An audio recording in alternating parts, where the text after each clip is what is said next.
The Jets lock up Garrett Wilson for the long term with a big contract extension. Let me explain to you why the Jets deserve an A-plus grade for this move. Locked On Jets starts now.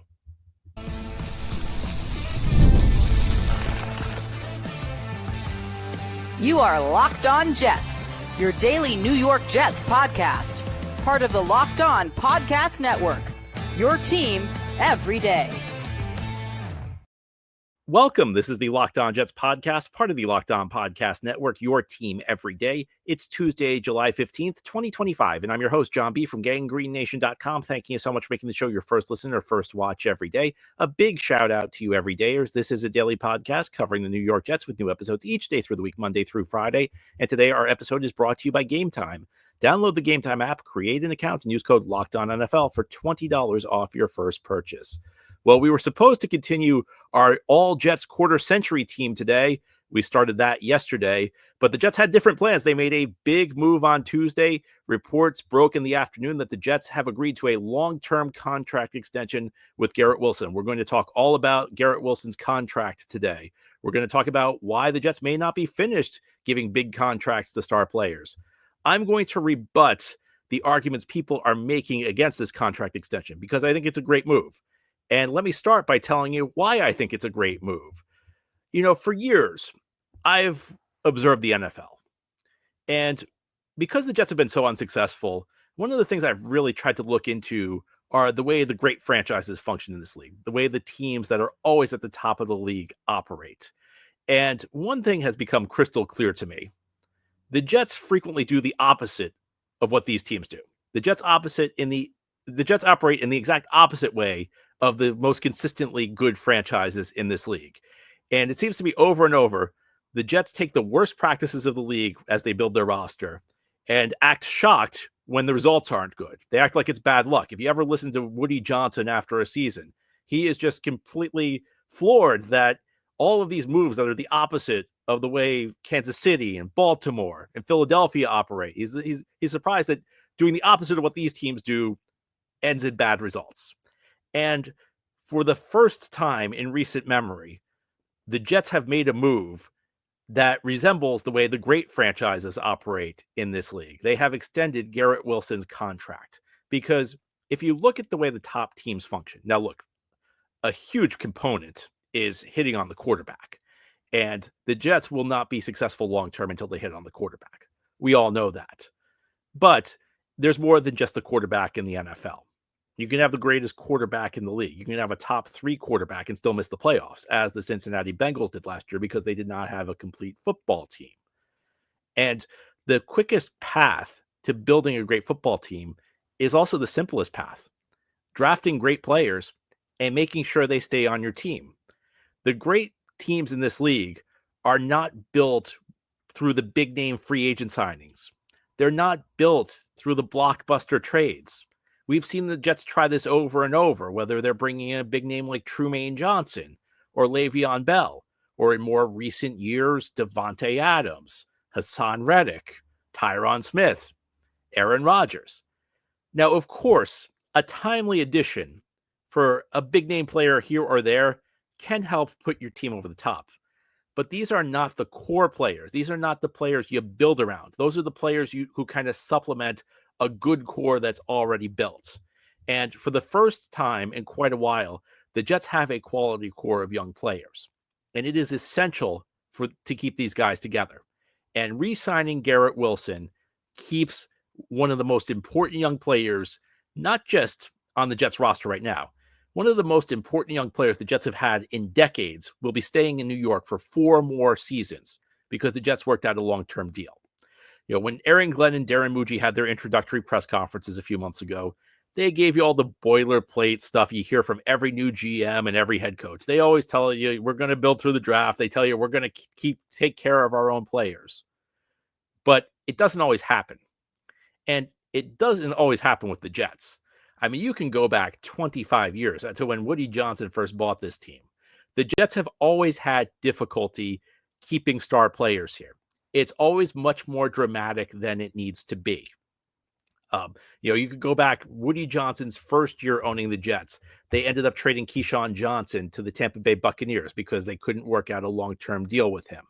And if you go through Woody's 25 years owning this team, it happens over and over. It happened with John Abraham. It happened with Darrelle Revis. It happened with Jamal Adams. I mean, to a lesser extent, it happened with guys like Sheldon Richardson and Leonard Williams, even though those guys weren't as big stars as the first players I mentioned. And even then, the Jets are never proactive about these situations. There are guys where it went down to the last minute before they worked out a long-term deal. Even like Quinnen Williams a year ago, there was way more drama in that than there needed to be. I felt like the Jets should have re-signed Quinnen Williams to a long-term deal in like 2022 when they had the opportunity, when he first became eligible for an extension, and they let it drag out for multiple years after that. You got to be proactive in these situations. You have to build around a foundation. And it's especially important for a team like the New York Jets, where, if we're going to be honest, perceptions around the league are not good. This is a team that has missed the playoffs 14 straight years. This is a team that just had one of the most embarrassing seasons any NFL team has had in recent memory. There's always one team around the league. This is one thing I've heard, is that there's always one team around the league that's so bad, that it's so consistently bad, that coaches somewhat jokingly threaten that they're going to trade players there. There have been points where I've heard like players are threatened by their coach, we're going to trade you to Cleveland if things don't go well. Well, at this point in time, after missing the playoffs 14 straight years, I think it's very likely the Jets are that team. And we've seen this happen over and over again, where the Jets are a pretty unattractive team to come to. And it forces them to pay a premium in free agency. Even when they end up landing guys, they end up way overpaying them because guys need a huge financial premium to come here.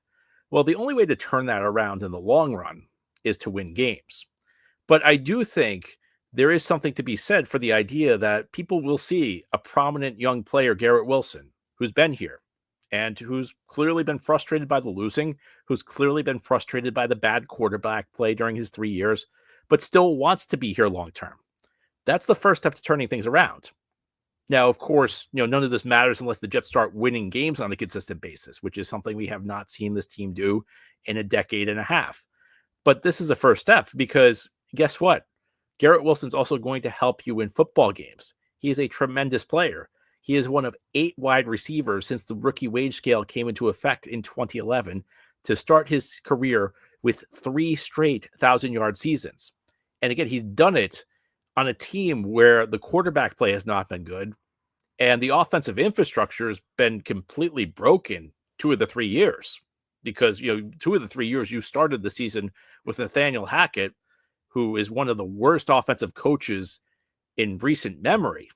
And this guy is still going out and producing a 1,000-yard season, with Zach Wilson throwing the ball to him his first 2 years, with Nathaniel Hackett or at least starting the year as the offensive coordinator the last 2 out of 3. He still produces. I don't think you can give Garrett Wilson enough accolades for how he's performed. And yes, we've seen visible signs of frustration from Garrett Wilson. We've heard things behind the scenes that he was frustrated. Well, you'd be frustrated too if you kept producing and the results were this bad. You'd be frustrated too if you got open and the quarterback couldn't get you the ball. But despite that frustration, Garrett Wilson wants to be here. Garrett Wilson signed up for 4 more years with the New York Jets. A star player, a guy who's a consistent 1,000-yard producer, a guy you can build an offense around, wants to be in New York and will be in New York going forward. It's a fantastic day. For once, the Jets are resembling in the way they operate. They are resembling the great franchises in the league. And look, I'm not ready to throw Aaron Glenn and Darren Mucci a big parade, but this is the type of thing. The fact they were proactive, the fact they did this 2 years before Garrett was going to hit free agency. They could have easily made excuses and pushed this to the future. They decided to do it now. They decided to be proactive and not wait. And that means that the Jets will have a premium receiver for 4 more years. Now, during the Locked On Jets podcast, I know that this move doesn't have 100% approval. And I've heard a few complaints about this over and over the last day or so since the Jets agreed to Garrett Wilson on this long-term contract. But I don't think any of the criticisms of this deal add up. And ahead here on this Tuesday edition of Locked On Jets, I'm going to explain to you why these criticisms are wrong in my view. Today's episode of Locked On Jets is brought to you by Game Time. We've all been there, logging on early and waiting forever for concert tickets to go on sale, only to lose a spot for your show that you've been dying to see. Live music should be more about making memories, not dealing with the stress of ticket shopping. And that's where Game Time comes in. Game Time makes getting concert tickets faster and easier than ever. Prices actually drop the closer it gets to showtime, and you can save up to 60% off with their killer last-minute deals. And it's not just concerts. You can go to theater. You can go see comedy. You can also go see Garrett Wilson this fall. He'll be with the Jets for 4 more years. If you want to get tickets, Game Time's the best place to get in on the action. I've used Game Time myself. I've gotten amazing deals on last-minute tickets, great seats. I also love the fact they have all-in pricing. You see what you're going to pay before you buy, no hidden fees, and they show you the view from your seat, so no surprises when you arrive. Take the guesswork out of buying concert and show tickets with Game Time. Download the Game Time app, create an account, and use code LOCKEDONNFL for $20 off your first purchase. Terms apply. Again, create an account and redeem code LOCKEDONNFL, LOCKEDONNFL, one word with no space for $20 off. Download the Game Time app today. Last minute tickets, lowest price, guaranteed.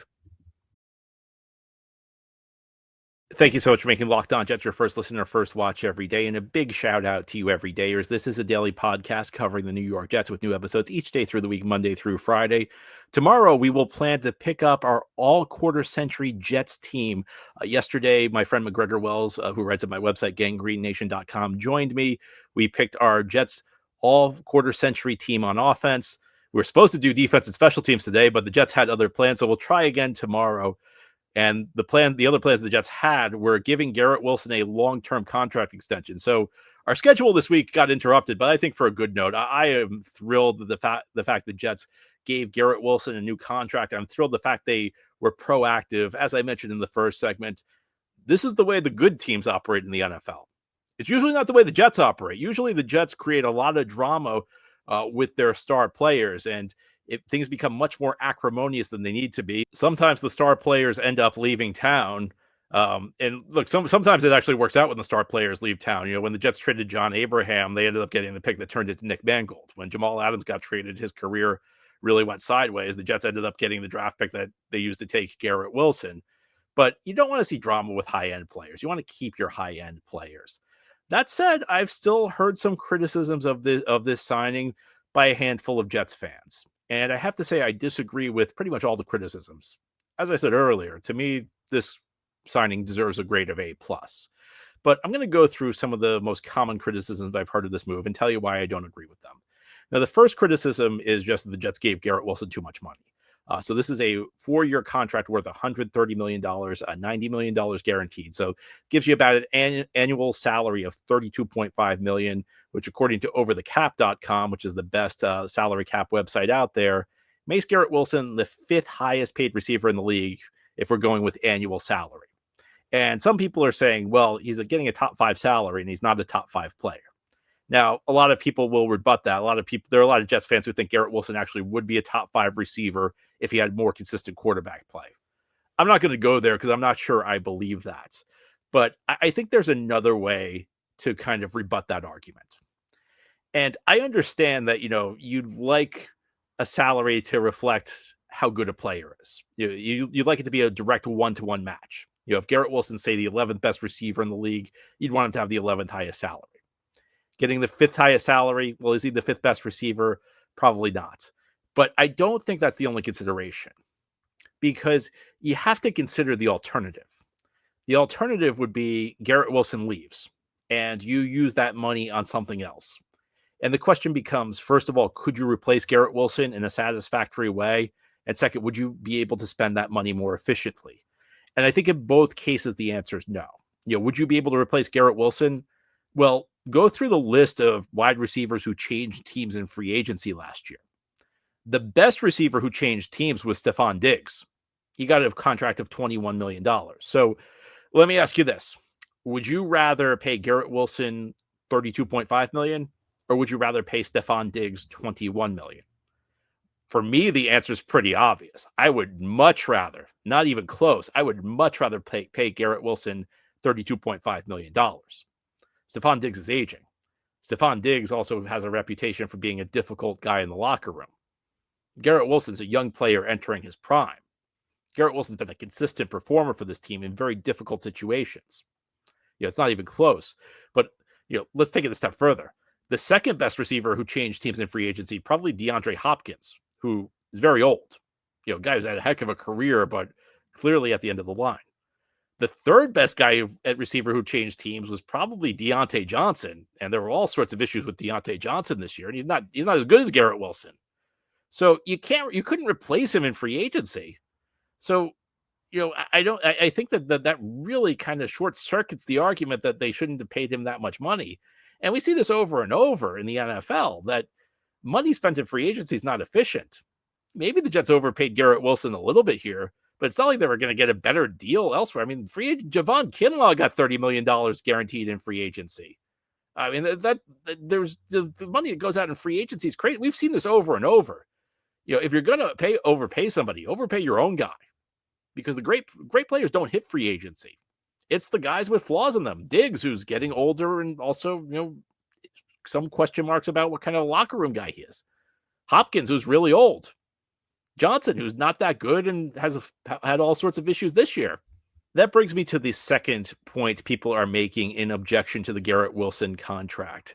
And they are citing a few writers who noted that Wilson's contract is somewhat historic. Garrett Wilson has become the first wide receiver who, after only 3 seasons, has obtained a salary of $31 million per year. And I understand it as a writer. You want to come up with like an interesting note about each thing you write about. But ultimately, Garrett Wilson making $31 million a year after 3 seasons, being the first player to do that, is meaningless because the salary cap keeps rising. The salary cap is now just under $280 million this year, and it keeps going up year after year after year. So naturally, if the salary cap goes up, salaries at each position go up. Next year, somebody's going to get a contract that's even bigger than Garrett Wilson's contract.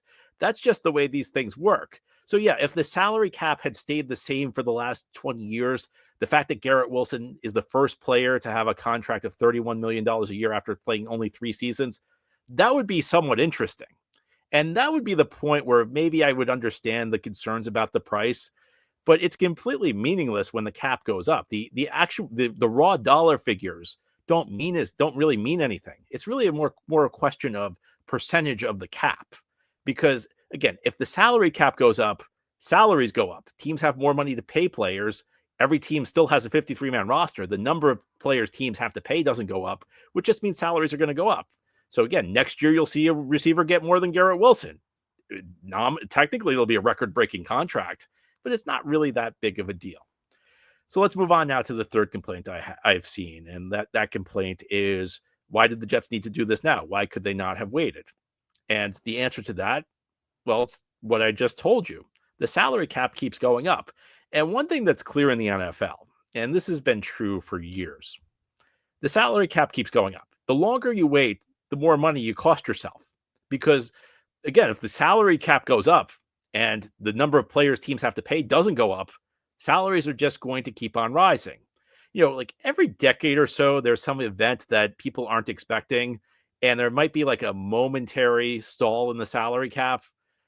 In 2011, there was the lockout where the league and players adjusted the rules of the league. So the salary cap went down for 1 year.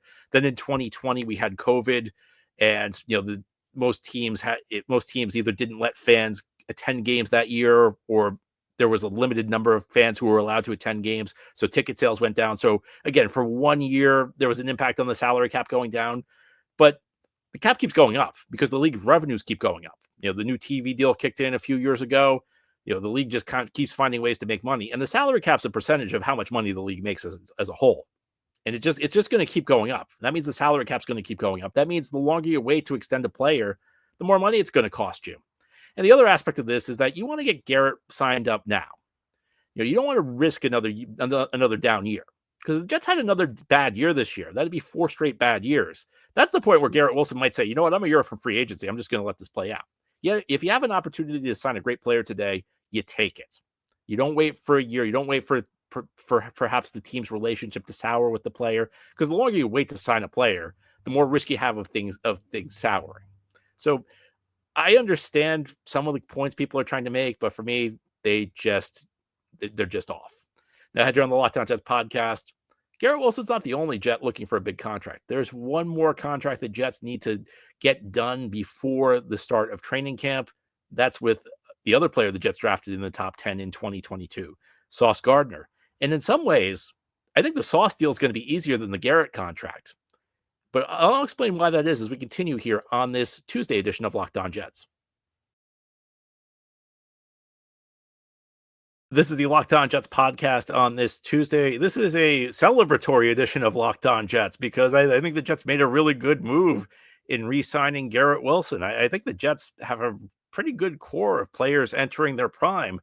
And over the last year or so, a lot of those players have gotten contract extensions. We could start with Michael Carter II, who was extended before the start of the 2024 season. Then over the course of this offseason, the Jets were able to retain Jamien Sherwood just as he was about to hit free agency. Garrett Wilson's the next guy.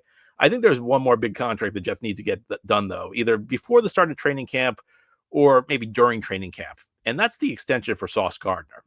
And everything I said earlier about Garrett Wilson applies to Sauce Gardner. Sauce Gardner is a core player for this team. Sauce Gardner is one of the top corners in the league. In fact, I think it's fair to say Sauce Gardner is one of the top 3 corners in football right now. He's been in the league 3 years. He's been a first-team All-Pro 2 of them. I know last year he didn't quite hit his normal standard of play, but the thing is, it wasn't a bad season by any stretch of the imagination. He was still one of the better cover guys in the league. And I think part of the fact that people are saying 2024 was disappointing for Sauce Gardner, and look, I've said it myself, part of that's just he set the standard so impossibly high his first 2 years. A bad year for Sauce Gardner last year still would have been a very good year for most of the other corners in football. He's just a tremendous player.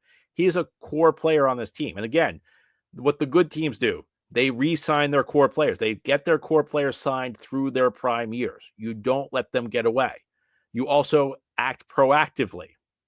Sauce Gardner's 2 years away from free agency. Jets have a little bit of leverage right now. Sauce is, if the Jets don't give him a contract extension, Sauce is 2 years away from a big payday. So if we can give you a big payday now, maybe you leave a little money on the table. And again, because the salary cap's going up, it's a guarantee that if you don't do this deal now, you will end up costing yourself much more in the future. Well, I think in some ways, like the contract negotiation with Sauce Gardner will be a little bit easier than it was with Garrett. And that's because Garrett Wilson's an excellent receiver. Again, there's a school of thought that when he has more consistent quarterback play, he'll be a top 5 receiver in this league, but that's unproven. I mean, I don't think you're paying a guy who's produced like Garrett Wilson because you think he's going to be the best receiver in the league. I think you're paying him for what he's been, which is an excellent receiver, but maybe not an elite receiver.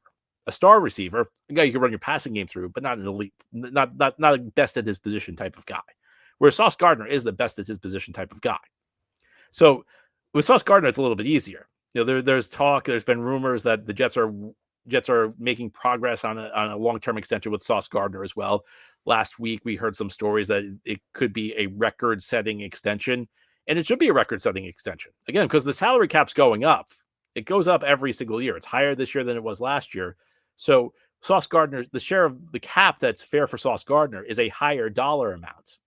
And I don't think there should be any hesitation in paying Sauce Gardner that amount of money because, again, he's been a guy, there hasn't been a better corner in the NFL the last 3 years. Maybe there's been a guy as good as Sauce Gardner. Patrick Surtain in Denver is a tremendous corner. Stingley in Houston had an excellent year last year. He was drafted one pick from Sauce. But this should be a no-brainer. And the fact that they extended Garrett Wilson gives me confidence that, we're probably looking at a Sauce Gardner extension sooner rather than later, because these are the 2 guys the Jets needed to extend. Over the next year, there are going to be some other guys the Jets will need to extend as well. Some other pieces from this core. Elijah Vera Tucker, as long as he stays healthy this year, this should be a guy the Jets should be looking to lock up long-term as their right guard. Jermaine Johnson coming off an injury. He suffered an Achilles injury a year ago. He's also 2 years from free agency. I understand it. The Jets will want to make sure the Achilles is healed. They'll want to be confident that Jermaine will regain the form in 2023 that made him an 8-sack guy, an excellent run defender, and ultimately a Pro Bowler. You want to see him a couple of games. So there will be contracts the Jets will need to complete in the months ahead. I think there are going to be a couple guys. I think those are the guys the Jets will look to extend in season as long as those guys look good early in the year. But Sauce Gardner, that's the deal you want to get done now. Sauce and Garrett, in many ways, linked to each other. They were both top 10 picks in 2022. They both got off to tremendous starts to their career. They were both rookies of the year. In 2022, the Jets had the offensive rookie of the year, Garrett Wilson, and the defensive rookie of the year in Sauce Gardner. And it felt at the time like these would be the core players in the turnaround. And they still can be. The Jets had this 2-year diversion, chasing that thing with Aaron Rodgers. But now we're kind of back to building around this core.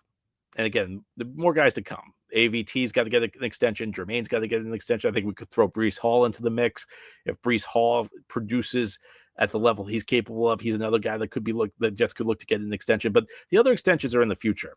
Sauce Gardner is the best player on the team. He's the core guy. He's the guy that's linked with Garrett Wilson. And this is I think that before training camp begins, or at the very least shortly after training camp begins, the Jets should have a deal done with Sauce Gardner as well. And if they do, you'll have a very happy podcast host. Anyway, that's all for today's episode. This has been the Locked On Jets podcast, part of the Locked On Podcast Network. Your team every day is our motto. As always, if you enjoy the show, hit the subscribe button where you're watching or listening so that you'll never miss an episode. If you enjoy the show and are listening on a podcast source, give it a 5-star review. And if you're watching on YouTube and enjoy the show, give this episode a big thumbs up. It helps us out, helps other Jets fans find the podcast.